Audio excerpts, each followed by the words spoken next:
Jonathan MPHAKE. I am really not good with these names, and I should probably spend a lot of time practicing how to say them. So, Jonathan's going to be talking to us about how to be the very best at what you do. So, Jonathan is the National Fleet Manager at Eazi Access South Africa. As the National Fleet Manager for one of the leading work at height and materials handling solutions company is not an easy role. So join Jonathan as he shares with you why he believes supply chain management is not a vocation, but a calling, and shares with the audience why he is so passionate about this profession. And I know this firsthand because I follow Jonathan on LinkedIn, and I've had various interactions with him at numerous SAPEX events.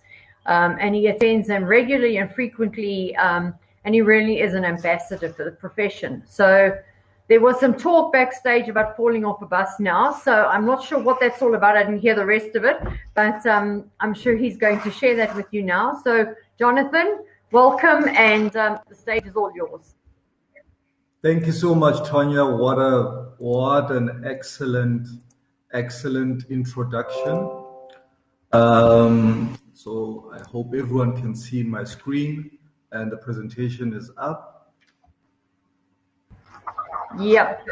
Okay, 100%. My name is Jonathan MPHAKE. Originally from the East Rand, born and bred.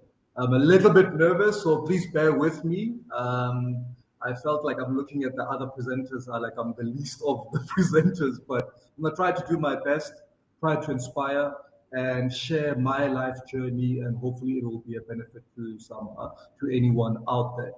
Like I said, I'm Jonathan MPHAKE, and what a great introduction by Tonya. I'm gonna just jump right in. So you see that's the title about falling off the bus. So just as a synopsis in the beginning, my background in supply chain management was inspired by my father. My father was a driver for 47 years. And with that minimum salary and what he was doing, he was able to inspire me. He would take me along to different companies that he was working for, Natural Freight, and the different companies. And he would, unknowingly inspire me to follow in his footsteps and enter into this world of supply chain management. Jomo Sono, the great football player, used to talk about if you cut him, small soccer balls would come out. And I felt like if you cut me and my dad, small warehouses, trucks, maybe diesel will come out because it's who we are. It became almost part of our identity. And he really inspired me to do what I need to do and follow in his footsteps in supply chain management and actually try to do better and make him proud. So the thing about falling out of the bus, and this is something I want everyone to keep into mind as we go along. When I first started my very, very first job at Value Logistics, I was with my dad, and what happened is as I was traveling to Elandsfontein, where Value head office is at, I was using a bus and I was with my dad. And traveling with him, I got to the stop. He was getting off at another depot, and I got to a stop inside the bus. And as I was stepping outside, the driver drove further along, and I fell out of the bus. And falling out of the bus obviously was painful, and the male pride tried to be funny, and came in and dusted myself off and went to work. And there was a mentor, and I'll speak about that later on, Stephen Herbst. He noticed in a management meeting that I wasn't feeling well. This is day 2 at my job, and he said to me, "What's wrong?" And encouraged me, and I was able to go to the Clinton Hospital and actually have it looked at. The part that I was so driven, and this was my dream too, was that I got there, I got a cast. I had another mentor, Jeff Day, helped me out. I got a cast on my arm. I went back the next day and I persevered. Of course, that's not really kind of encouraging, but I persevered. And the moral of that story is you will have things that will go wrong in your life as you begin your career or in the middle of your career. You will have things that feel like you are falling out of the bus. You will have things that discourage and come against you. The key to this is to persevere is to not let it stop you, is to not let it impede you. And no matter what it is not insurmountable. You can go forward and you can persevere and do everything. So that's why I say it is the thing that propelled me, and it's always been a reference point. And I want to encourage you, if you hear nothing else today, the encouragement is you have to persevere and jump over the obstacles and do what you need to do in life. So my life, I've been blessed. I've worked at different companies. I've worked for Value Logistics, for Unitrans, for Imperial, Allied Publishing, and like Tanya said, currently the National Fleet Manager at Eazi Access. So, and my family is also a key pillar, in my success and staying longevity, 17 years non-supply chain management, is to have that balance and have something to lean on. So I want to go into now, before we talk about what makes one be the best. So what are the enemies of being the best? Well, from my perspective, number one enemy is an incorrect self-view. As you start out your career as a young professional, like I said, there will be impediments. And one of the impediments, let's look at from the first side, is a negative self-view. There are people in life who believe that their training and skills, though very important, are what is equal to instant success. And in reality, that is just a figment of our imagination. It doesn't matter how much we study, it is taking that knowledge and actually making it wisdom, translating it into key components that will help you in your career. So the negative part is you can have a negative self-image in a negative way in terms of looking at yourself and saying, you know what, I'm the best there is, the best there was, the best there ever will be.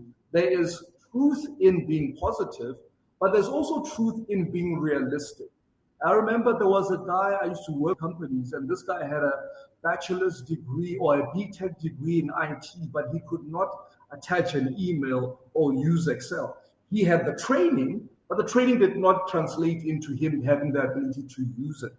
And I want to encourage you, I am fundamentally so driven to say, keep learning, and I'm kind of getting ahead of myself, but keep on learning. There are people in life who want to have an image of, it's actually projectionalism, and they want to have an image of everything is great and I'm the best there is. Being humble is the antidote of that. The other side of people is people that look at themselves and look down on themselves. You have to believe in you when no one believes in you. You have to believe that you are given the opportunities that you are given because of who you are, and you are here for such a time as this. And you have to take that and say, you know what? Here I am. This is the opportunity I have. This is what my training has given me to have those opportunities, and I'm going to do that. And the other part, and being young, is having an entitlement or victim mindset. When things go wrong, we are so conditioned to be negative in life. We come to a stage where we say, I'm a victim based on my background, based on where I come from, based on my sex, based on my religion, or whatever the case might be. Again, the encouragement is you are here for such a time as this. There is no person who is like you in the world. Les Brown always says that most people are born originals, but they die copies. You have to be who you are in the space that you have been given to be, and you have to stop thinking you're a victim. Your past does not determine your present and cannot determine your future. Use the past stumbling blocks that you have overcome already to be fuel to the fire, to direct you to the place where you want to be. The other part of it is no one owes you anything. When I was at Value Logistics in my first job, there are things that I had to learn. And even now, I'm still learning. And, I could not say to myself, I deserve to be here. I work, I do this, I do that, I do this. No one can do it for you. No one can push you to do what you know you are capable of doing. So entitlement blocks the blessing of being able to move forward because it believes, and it's tied to victimology, that you know what, I deserve this. No one will give you anything unless you also step up. When you step up and you progress and you go forward, that's when the doors of opportunities will open. Stephen Herbst did not have to give me the opportunity I had. I've had so many opportunities, so many different people open the door, and that was culminated into me being progressive and doing what I know I have to do to the best of my ability, leaving nothing on the field, leaving nothing on the court, and that's where things open. I knew that no one owed me anything, and I had to step up and bring my part to the plate, and that's how success comes in. The other part of it is attitude. And like I said, there will be days when you don't feel well. Supply chain management is a wonderful industry because I believe it is the fundamental force for the whole world turning. But you have to have the positive attitude. You have to speak to yourself and take care of yourself like a person you care for. It's interesting that we are able to take care of other people, we're able to take care of others and denote positivity to others, but sometimes we don't do it to ourselves. And when we have the right attitude, irrespective of the circumstance, we can have great progress. This quote, it says, attitude is the ability, is what you are capable of doing. Motivation determines what you do. Attitude determines how well you do it. And even when you are entrusted in the smallest things, you have to do them with an excellent spirit so that that builds character and builds who you are. The other enemy of being the best, it is stagnation and the comfort zone.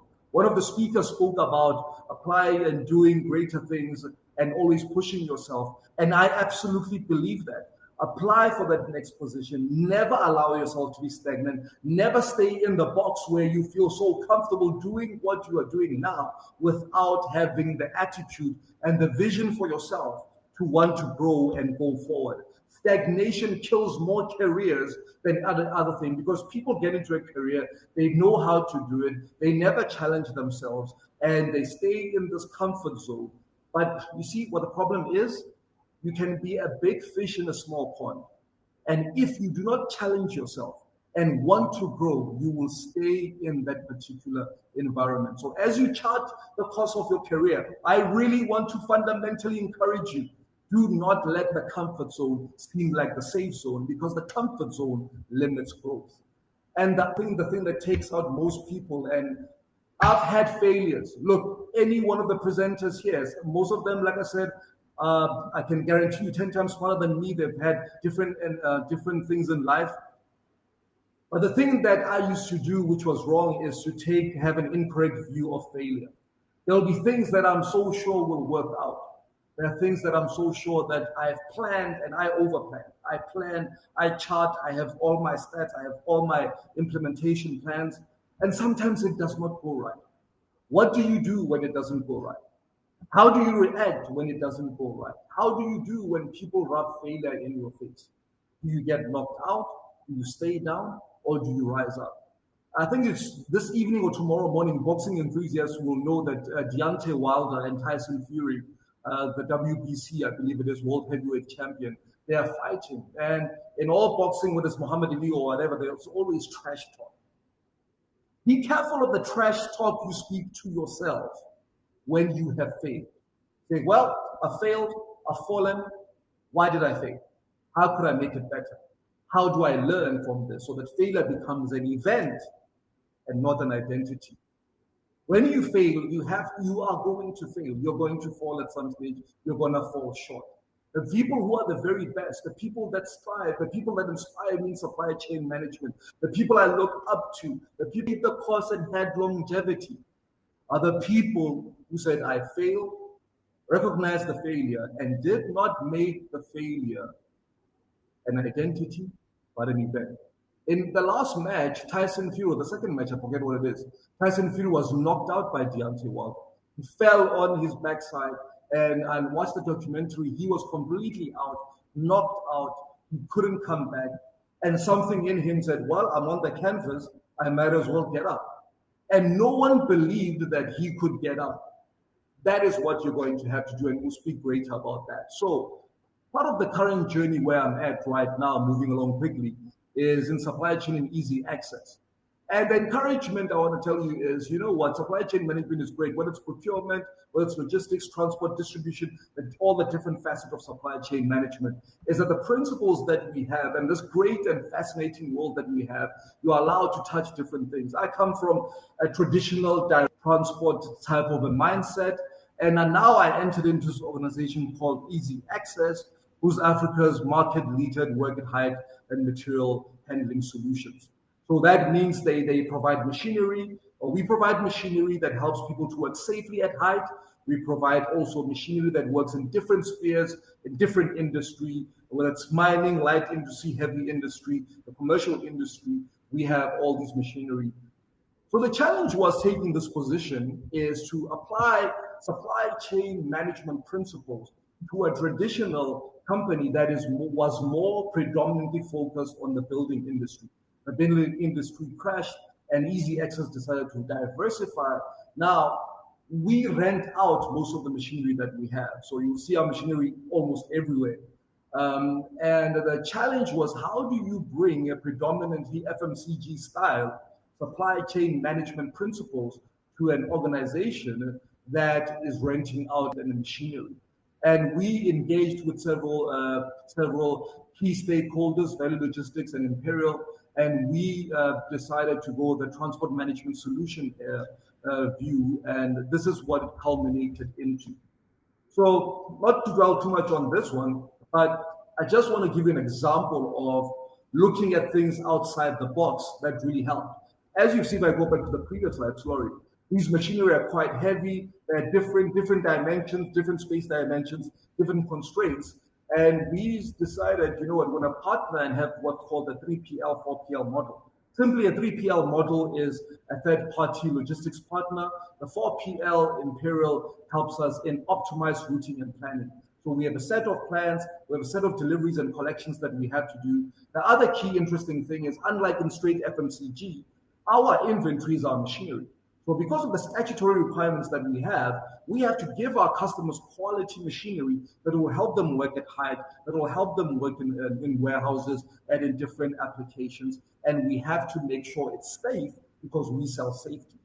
So we had that in mind, and trying to get this into what we need was a challenging facet. And that was part of what you have to do in life, is to sell the idea, to influence people, to communicate to people. And you know what? I would have the authority designated to me by Carl, our COO, to just implement. But one of the things that I loved about this project is that we took our stakeholders, our internal stakeholders, who most of them don't have access or view sight or experience into supply chain management as it relates to distribution.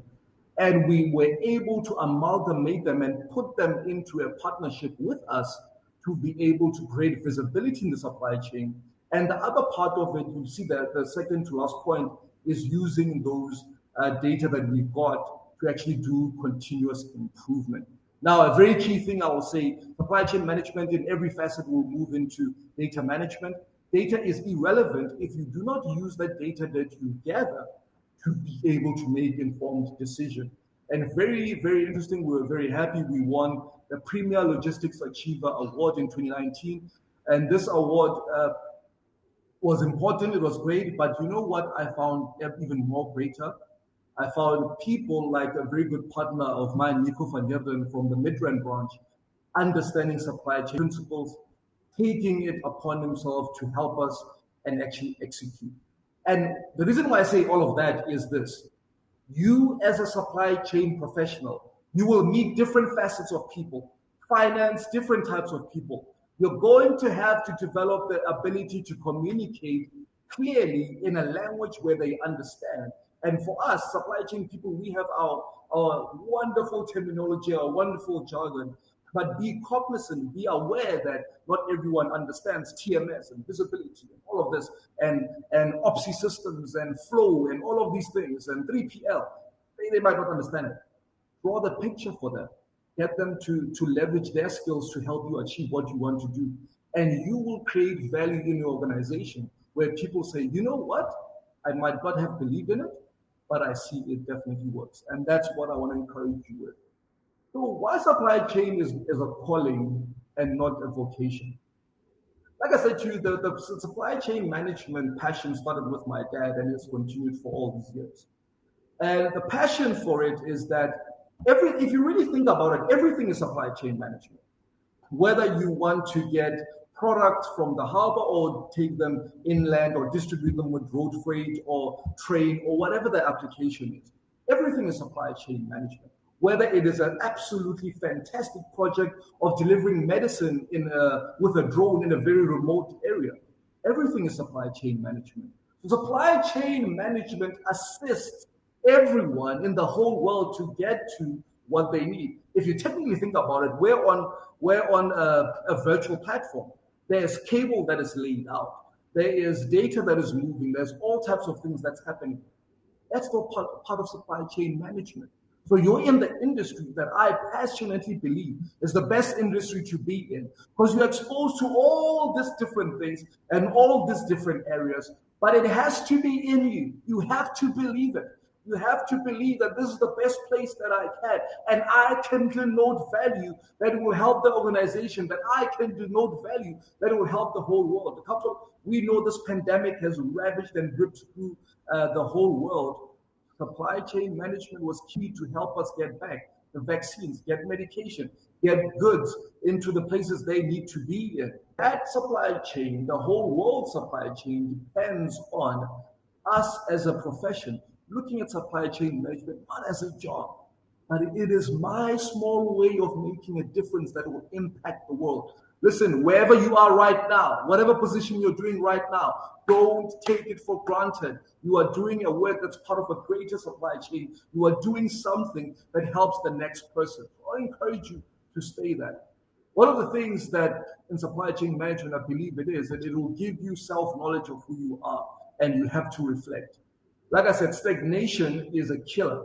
But as you grow, as you acquire more skills, as you know yourself, remember, do not be born an original and die a copy. You specifically have things that you can help and get to impact into other people's lives. And it's always key to reflect.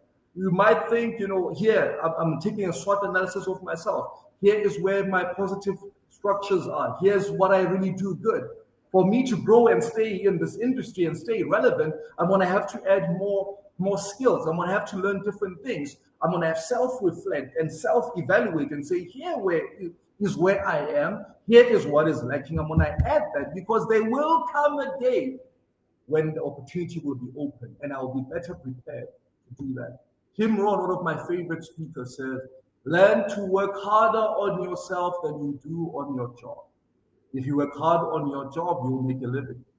If you work hard on yourself, you will make a fortune. Now, what is that? Keep growing, keep evolving, keep learning, keep imparting. Take care of yourself. Impart in yourself. Learn the skills. Learn whatever opportunity you get to learn it. But like I said, what is key? The knowledge that you glean from courses, from vocation, from all types of things, have the ability to take that knowledge and transpose it into wisdom, because wisdom is what you apply and it will help. Here's a short story. I used to be very intimidated by different people when I meet them. And as I meet them, they will have, there's some people who care more about what they did on paper than the character of who they are for real. And they would intimidate me. I'll say, what's your name? So-and-so. Where did you go to? And the question they'll ask me, at the time, I didn't have a lot of schooling. I do what I'm saying. I'm continuously learning and improving. And they would intimidate me. And I would say, I went to UNISA. And they'll say, well, I went to Gibbs. And they would speak like that. I went to Gibbs. I went to the Gordon's Business Institute of Business Science. Oh, okay. And I feel small. And you? And they would say, I went to Henley. I'm like, oh my goodness. And the other one, I went to Harvard. Oh, great. And I actually realized, you know what? The education that I need, the education as I go along, is for me to work harder on myself so that I can denote quality in my job. It is not an identity. It is an enabler. So education is great. Seek after it. Work on yourself because you are in this industry that's so exciting. Use the knowledge that you have as an enabler. So as we conclude, The best never give up, and they stay motivated. There's a story about Michael Jordan. He was in a season, by the way, just that I don't probably 0.5% of you like basketball, but it's a quote that actually makes sense, and I hope it will encourage you as well. So in basketball, they play at the final of the conference or whatever they play a couple of games to actually win the championship.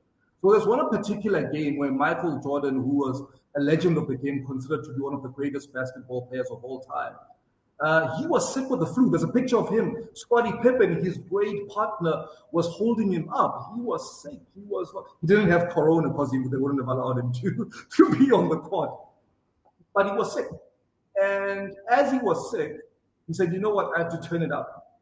And in that game, he scored a record amount of points, and he never gave up. Like I said, think about falling out of the bus. As I was falling out of the bus, I froze and thought, I'm going to land. How am I going to land? This is going to be painful. I landed. I dusted myself up. It was not a good day. I felt all types of pain. But you know what? I carried on. Thank God I didn't die. I carried on. So the best have to stay self-motivated. So you have to have a couple of abilities, because the key to this is that you're going to have the ability to stay in the industry. And like I've alluded to, bouncing back. There are things that I've done, there's things that I've implemented, and they did not go well. And I remember one of my other mentors, Carl Thornton, who's the CEO of Eazi Access. There's something that I implemented. I thought I was smart and clever and implemented it, blew up. And I was expecting him to say, okay, you have to, like I've been saying, dude, you have to go fix it. And you're going to have to see why you failed. Implement the corrective action and move forward. You have to bounce back and get off the canvas like Tyson Fury. And like I said, some of those failures actually crafted me.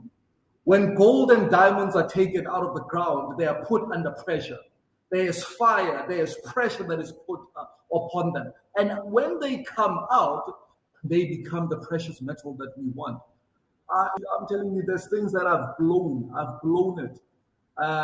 Pride, I thought now things got easier, the comfort zone got easier. I know what I'm doing. I'm the best at this.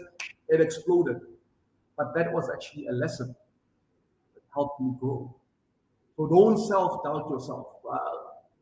Most people, like I said, will encourage another person, but they will not encourage themselves. Don't miss the point. Don't see it as a condemnation, but grow from it. The other thing is to learn criticism. There is constructive criticism, there is destructive criticism, but all criticism can be used as a weapon for you to grow. The former president of the United States talks about the man in the arena. He says it is not the critic who's not in the arena, who's not fighting, who's not doing anything, who will be actually a detriment to you. It will be that critic that actually knows something. So there are people who will say things to you in criticism better than you. The key for you is to take it and say, you know what? I might not like even how he said it or she said it. I might not like the situation. But I'm going to take even destructive criticism that was designed to destroy me. I'm going to make it constructive. Here's a quote that says, criticism may not be agreeable, but it is necessary. It fulfills the same function as pain in the human body. It calls attention to an unhealthy state of things. And that's Winston Churchill. You have to learn every day. This industry of ours, it is so exciting. Things are changing. There are things that are absolutely blows me away. Learn every single day. Like I said, have work ethic. Another basketball guy who passed away, Kobe Bryant, they asked him, what makes you the best? He says, I'm the best because I do the simple things best. Keep it simple, keep it straight, but you know what? Discipline. The great boxer, who used to knock, his name escapes me now. He used to say that discipline is doing something that you do not like, but doing it like you love it. Our job is exciting. Our career is exciting. There are those basic things that are not exciting. Admin, I hate admin. But you do them like you love them because they are the foundation stones to help you move forward. So one of the other things is be grateful. I want to encourage you with this. If you're not happy at the pace you are, make a plan, Plan of action. Go do the things that scare you, that will help you to grow. One of the things that will encourage you is to always be grateful. You're going to have this tangent of gratitude. This is where what I've done. I acknowledge my wins. I'm helped. I'm great. I'm so grateful that things went out. I'm grateful today for mentors and people that have opened the door for me. There were things that I thought were too big for myself. There's a saying that says, "Do not let them despise the days of your youth." I've always been the young guy. I remember one day at Valley Logistics, there was a guy who walked in and said, "Why are you my supervisor? You are so young. You can lead me." Today, those people love me. You know how? Influence. There's guys I've led at stores. There's people who led different functionality groups that I had no clue about. What I try to do is that people care how much you care and not about how much you know. I remember taking these people and working with very difficult people who were scarred. The previous boss destroyed them. Took them and I said, "You must know your numbers. This is what our vision is. This is our direction. This is where we're going. We're not falling out of the bus, but we're in the bus together and we're going to a destination where we will all benefit." And as I did that, they became empowered. I still speak to those people. When I work at Take-A-Lot, I still speak to those people. From the first job to right now, I have people who, when they looked at me, I did not look like I'm anything wonderful. But they're able to learn, and I was able to learn from them because I engaged them. I want to encourage you. Have that gratitude of where you are and never stop striving for excellence. Here's a quote by Dr. Jordan Peterson. It says, "There's some real utility in gratitude. It also a good protection against the dangers of victimhood and resentment." Listen, acknowledge, be happy, acknowledge the place you are at, but at the same time, keep striving for excellence. Your excellence will allow you to open doors where no man can open. Thank you very much. Just maybe if there's any questions for now. Okay, I forgot the last point. And it's been mentioned before, the ability to have mentors. I think there are people that I can tell you about: Greg Vaughan, Ian Glass, Carl Boynton. These are the people who helped me. Have someone to speak into your life that they might not say something that's too kind to you, but it will help you succeed. So thank you very much. Thank you, SAPEX. I really appreciate this opportunity. I hope it helps someone. Thank you, Jonathan. That was truly inspiring, very passionate and motivational. In fact, I really do think that you could be a motivational speaker. You have passion, you have energy, you don't hold your punches, you say it like it is. And I think that everybody that's in the session has something really valuable to take away with them today. From somebody that's learned, has walked the walk, and just doesn't talk the talk. So, Jonathan, thank you so much. Will you go to one of the tables just for maybe 10 minutes? I'm sure there's going to be some questions and people that want to have a chat with you. And for everybody else, please go and join the other session. And yes, make sure that you take away messages from this presentation. Really good food for thought. So thank you so much, Jonathan, for your time, for being with us, and for really inspiring our audience today. No, thank you so much. I really appreciate this opportunity. I was absolutely nervous out of my mind. It felt like falling out of the bus again. No, you were fantastic. So thank you.